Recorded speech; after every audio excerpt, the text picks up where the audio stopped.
Parlons du rapport de la revue annuelle conjointe 2015 du ministère de l'Industrie et des Mines qui a été présenté ce matin. Des résultats satisfaisants ont été enregistrés avec la réalisation de la première phase du parc industriel de Diamniadio qui est en phase de finition. La mise en place d'une politique de restructuration des entreprises comme le groupe NSTS et les ICS. La production industrielle a connu une croissance de 6,7%. Aminata Mbengefal. Cette revue annuelle conjointe a été l'occasion de faire le point sur les réalisations faites dans le secteur de l'industrie et des mines au courant de l'année 2015.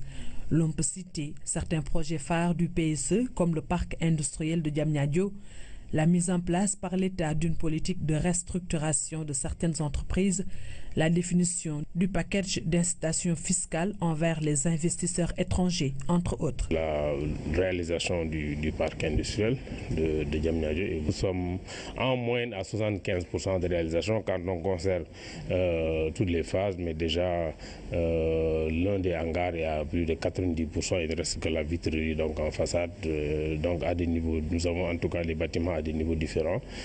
Nous avons consolidé donc les investissements au niveau des ICS avec le partenariat qu'on a eu avec Indorama. Et je dois vous dire, et c'est très très encourageant, les ICS viennent d'avoir leur conseil d'administration pour l'analyse des résultats de 2015. Ils sont bénéficiaires déjà de 4 milliards. Avec une perspective de 40 milliards, peut-être même en 2016, c'est important.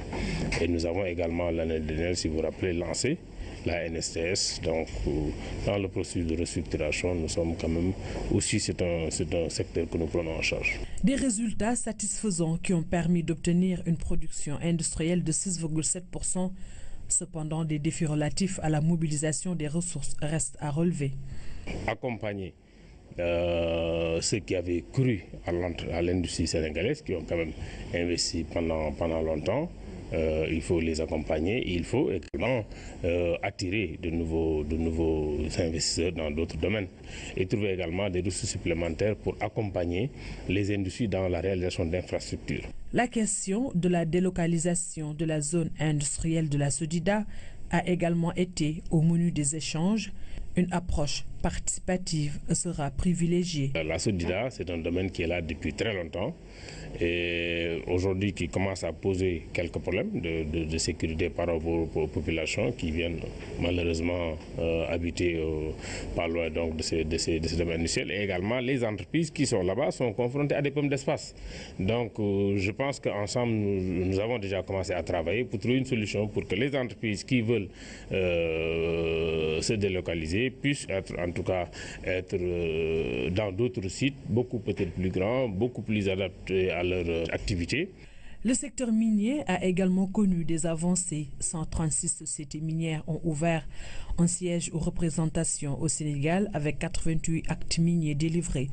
À cela s'ajoutent les découvertes d'exploration récentes dans le domaine de l'or et des phosphates.